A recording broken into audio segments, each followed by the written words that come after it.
Okay, so my premise is that, and it's been my premise for a long time, for 20 years now. I've been saying this, and I think other people probably knew it was happening while it happened, which is kind of scary.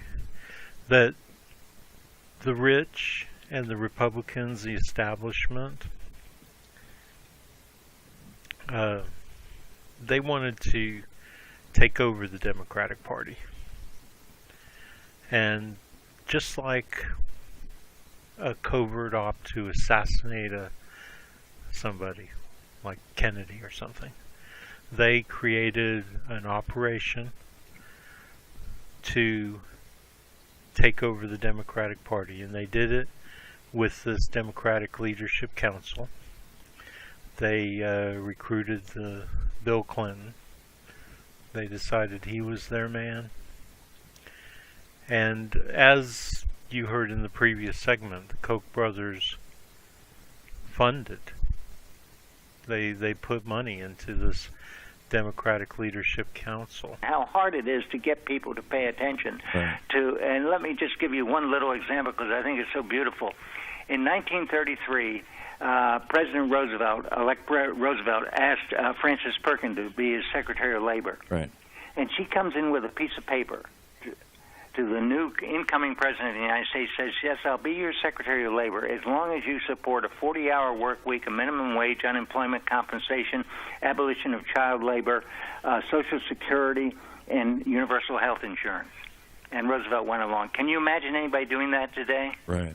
Well, I've read a variation of that, only the opposite, that after Bill Clinton was elected in 92, in early 93, a couple of weeks before his inauguration, Robert Rubin and Jamie Dimon and Alan Greenspan, as I recall, or maybe it was Larry Summers and Alan Greenspan and one of the banksters, sat him down and said, son, here's the facts of life, and you're not going to govern based on what you campaigned on. Right. Is that an apocryphal story, or is that true? Of it, yeah. And the other thing is, I carry this around in my pocket because it so stuns people. But the Public Progress Administration, Works Progress Administration of the New Deal, helped to build or repair 2,500 hospitals, 2,500 sports arenas, 3,900 schools, 8,000 parks, 12,000 playgrounds, 124,000 bridges, and 125,000 public buildings. And we just have no concept of that being possible today. Right. Yeah, it really, truly is astonishing. And okay, so what you're listening to is the history, and like he said earlier, the guy who's being interviewed here by Tom Hartman, the media isn't just guilty of not covering the present, it's guilty of not covering the past. I mean, there's no way that Republicans could convince anybody that Ronald Reagan was a good president if we covered him looking back, knowing what we know about him. I mean, he was a crook. He cheated and lied and stole and everything. I mean, the whole SNL scandal happened under him, the biggest bank robbery in the history of the United States. The arms for hostages, the cocaine being smuggled into the United States to fund his Contras in Nicaragua, which was completely illegal, and he got busted for it, but nothing ever happens to them, right? And then they rewrite history and, oh, Reagan's the greatest president there ever was. How about the loss of income? All the people who got moved out of decent paying jobs into McDonald's, and Walmart. It all happened because of him. I mean, it started with him. I'm not saying the 60s were great, but we were on our way to something. And then all of a sudden it just takes a U-turn. So I'm telling you that they're talking real history right here. And what they're painting is a picture of progressives, of real Democrats getting together with unions and starting to turn this country around, starting to find a way to hand back government to the people. And this was what the rich, who have an enormous amount of power because they control the economy, they can buy off anybody they can buy off, anybody who's corrupt, and unfortunately we found out, a lot of people were. And they could buy an operation. And that operation was to take people who worked for them right from the beginning. Clintons, Schumers, Pelosi's, right from the beginning. They know they work for them. And creating supposed Democrats to come in and take over the Democratic Party and run it as a pretend Democratic Party, while in fact it was a Republican Party or something. The Riches Party.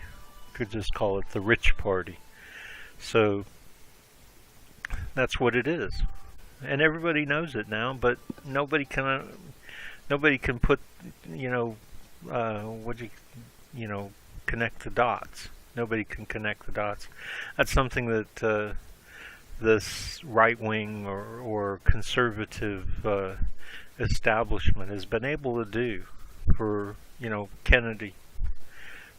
They usurped Eisenhower. Eisenhower wasn't a bad guy, but they made sure that his vice president, Tricky Dick, Richard Nixon, got to run the show for the last year or two. They kept Eisenhower so doped up he couldn't do anything if he wanted to, except for once in a while get straight long enough to give a speech where we'd find out about the military industrial complex was had its eyes on America.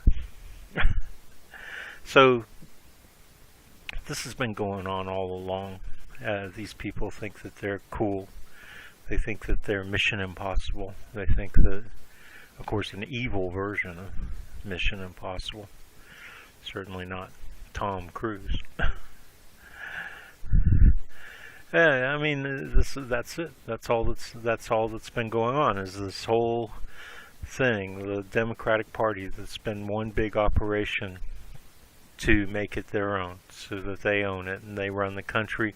And like I say over and over again, the best way to win a game of chess is if you play both sides. That way, if white wins, you win. If black wins, you win. Right? Isn't that the easiest way to win? Right. Well, the AFL-CIO has something like that. But Sam, we're out of time. Hang on just a second. This is the Tom. Okay. I went a little bit too far. Anyway, they got, as they usually do on Tom Hartman's show, they get off into stuff that is either above my head or I'm just not interested. See the previous part one of this if you want to know what they said that was really made sense and has to do with what I'm talking about.